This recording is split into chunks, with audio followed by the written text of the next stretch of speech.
آپ زمزم بھی اسی طرح جیسے باقی پانی 3 گھونٹ میں پیتے ہیں، اس کو بھی اسی طرح 3 دفعہ۔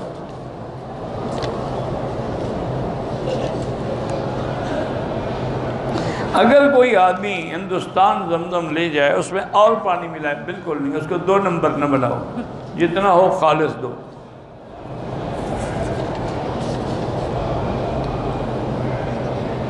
عمرے میں سب سے زیادہ فضیلت جو ہے وہ تو ہے جب آپ اپنے ملک کے میقات سے احرام باندھتے ہیں، یا یہاں آنے کے بعد پھر مدینہ پاک سے آپ احرام باندھتے ہیں، یا طائف جا کے احرام باندھتے ہیں۔ یہ تو میقات کے عمرے ہیں، چھوٹے حج کے برابر ہیں۔ ورنہ مسجد عائشہ سے بھی باندھے ہیں، جیرانہ سے بھی باندھے ہیں، اس کا بھی الحمدللہ اجر ہے۔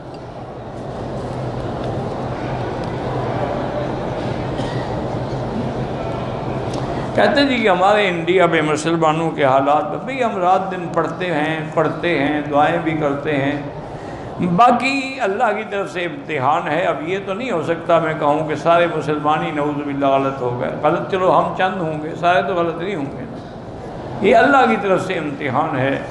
اللہ پاک جب چاہتے ہیں تو دیکھا نہیں تاتاریوں کے زمانے میں کیا ہوا، چنگیز کے زمانے میں کیا ہوا، نادر نے لوٹی دلی کی دولت، ایک ضرب شمشیر افسانہ کو، اس کے زمانے میں کیا ہوا۔ یہ اللہ کی قدرت ہے۔ دعا کریں اللہ مسلمانوں کی حفاظت فرمائے، اور جو ظالم کافر مسلمانوں پہ ظلم کی چکی چلا رہے ہیں اللہ ان کے ہاتھ اپنی قدرت سے توڑ دیں۔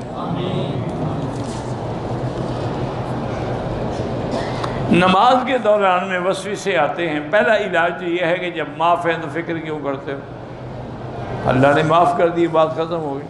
دوسرا علاج یہ ہے کہ جب نماز پڑھو نا اللہ اکبر تو غور کرو کہ میں نے کیا کہا ہے،